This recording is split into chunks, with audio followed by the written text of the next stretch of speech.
حضرت فاطمہ کے گھر میں فاقہ حد سے بڑھ گیا تو حضرت علی نے فرمایا کہ جاؤ اللہ کے نبی سے کچھ تو مانگ کے آؤ، کچھ تو پیٹ میں جائے۔ زندگی میں کبھی ایسا موقع نہیں آیا، یہ ایک دفعہ اتنا فاقہ آیا کہ حضرت علی جیسی ہستی نے بھی کہا جاؤ، تو آپ تشریف لائیں اور دروازے پہ دستک دی تو اتنا پیار تھا۔ جب حضرت فاطمہ گھر میں داخل ہوتی، اللہ نے ہمیں اولاد کے ساتھ کیا سلوک کرنا ہے، اللہ نے ہمیں اپنے نبی سے یہ بھی سکھایا۔ حضرت فاطمہ جب بھی گھر میں آتی، اور ساتھ ہی تو گھر تھا، دیوار سے دیوار ملی تھی، روز کا آنا جانا تھا، تو میرے نبی بیٹھے نہیں رہتے تھے، آؤ فاطمہ کیا حال ہے، کھڑے ہو جاتے اور تیزی سے آگے بڑھتے، دروازے پر ہی حضرت فاطمہ کا ہاتھ پکڑ لیتے، ہاتھ کا بوسہ لیتے، بوسہ لے کر ہاتھ پکڑے پکڑے بیٹی کو چارپائی پہ پہلے بٹھاتے، اس کے بعد خود بیٹھتے تھے۔ اکرموا اولادکم، میرے نبی نے کہا اولاد کو عزت دو، پھر وہ تمہیں عزت دیں گے۔ ہمارے ماحول میں اکثر ماں باپ نے اولاد پہ ڈنڈا ہی اٹھایا ہوتا ہے، پھر ان میں بغاوت پیدا ہو جاتی، پھر کہتے ہیں اولاد نافرمان۔ آپ نے دستک دی تو کہنے لگے یہ تو فاطمہ کی دستک ہے، خیر تو ہے، پہلے تو کبھی اس وقت میں آئی نہیں۔ تو آپ نے ام ایمن سے کہا دروازہ کھولو۔ ام ایمن نے دروازہ کھولا تو آپ نے استقبال کیا، بٹھایا، پوچھا بیٹی کیا ہوا، اس وقت میں کیسے آئیں؟ کہا یا رسول اللہ بہت فقر ہے، بہت بھوک ہے، آپ کے پاس سنا کچھ مال آیا ہے، کچھ ہمیں بھی دے دیا جائے۔ اتنی صابر بیٹی زندگی میں ایک دفعہ بھوک کی شکایت لے کر آئیں، اور آگے باپ نے پھر پیپر لے لیا، پھر امتحان میں ڈال دیا۔ آپ نے کہا بیٹی میرے پاس 5 بکریاں کھڑی ہیں، دے دوں یا 5 دعائیں سکھا دوں؟ یہ بھی کوئی کتنا سخت موقع تھا، کتنا سخت موقع ہے کہ صبر کا پہاڑ بیٹی اتنی مجبور ہو کر آتی ہیں کہ یا رسول اللہ برا حال۔ تو میرے نبی کہتے بیٹی یہ بکریاں بھی لے جا، دعائیں بھی لے جا، دونوں جمع کر دیتے، یا دعائیں بعد میں سکھا دیتے، بکریاں دیتے، ایک تو دے دیتے، پر امت کے غریبوں کو تسلی دینی تھی، چونکہ امت میں اکثر طبقہ غریب ہوگا۔ تو آپ نے کہا بیٹی 5 بکریاں دوں یا 5 دعائیں دوں؟ تو وہ سمجھ گئیں اپنے باپ کے مزاج کو کہ ابا جان امتحان لے رہے ہیں، تو کہا ابا جان بکریاں چھوڑ دیں، مجھے دعائیں سکھا دیں، مجھے بکریاں نہیں چاہیے۔ بھوکے کی رات بھی گزر جاتی ہے اور بھوکے کا دن بھی ڈوب جاتا ہے۔ تو آپ کا چہرہ ایسے کھل گیا کہ میری بیٹی پاس ہو گئی۔ کہا بیٹی آپ تم دعا میں یہ کہا کرو یا اول الاولین یا آخر الاخرین یا ذا القوة المتین یا راحم المساکین یا ارحم الراحمین، یہ تیرے لیے 5 بکریوں سے اعلیٰ چیز۔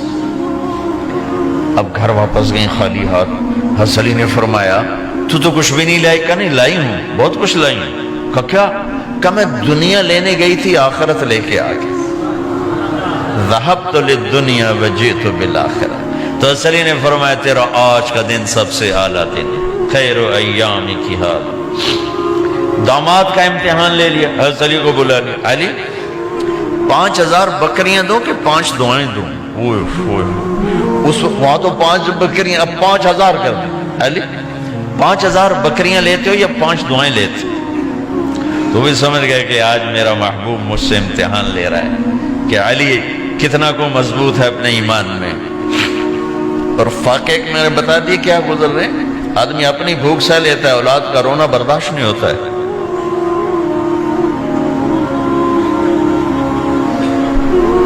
علی 5 دعائیں دوں کہ 5000 بکریاں؟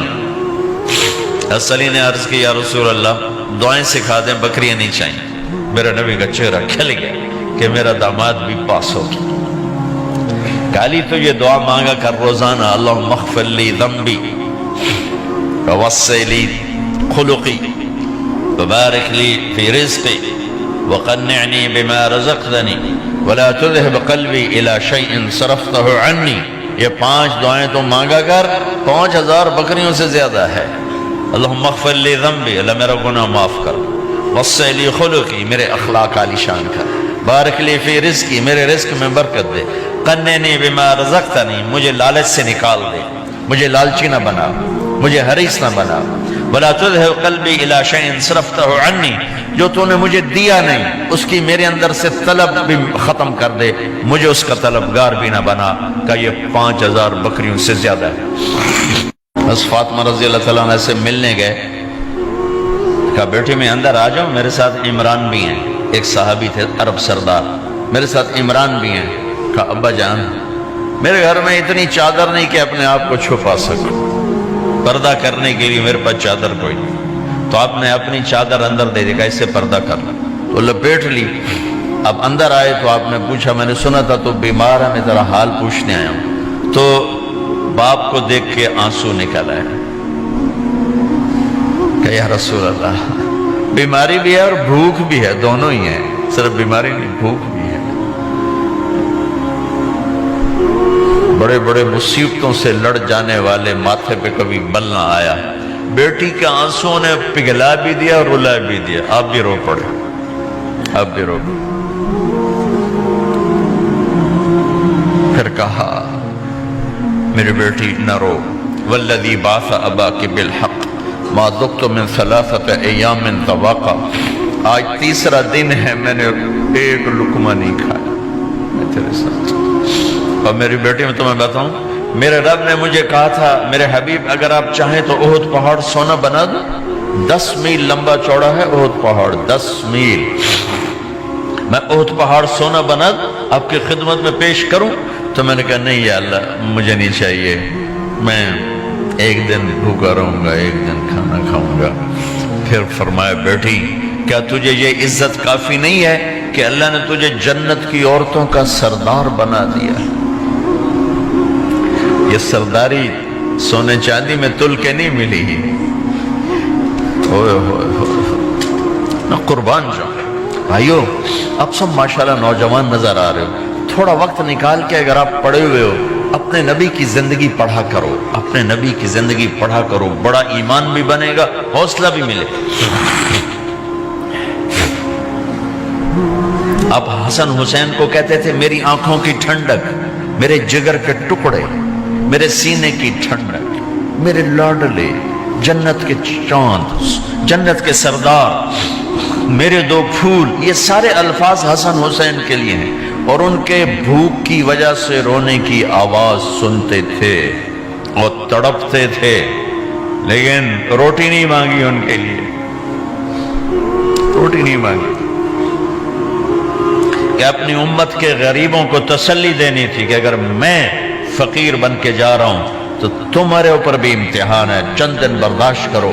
آپ نے فرمایا سب سے پہلے میں جنت میں داخل ہوں گا، سارے نبیوں پر جنت حرام ہے جب تک میں نہ چلا جاؤں، اور ساری امتوں پر جنت حرام ہے جب تک میری امت نہ چلی جائے، سب سے پہلے میں جنت میں داخل ہوں گا، وما یا فقراء المؤمنین، اور میرے ساتھ میری امت کے غریب لوگوں، میرے ساتھ میری امت کے غریب لوگ میرے ساتھ پہلے داخل ہوں گے۔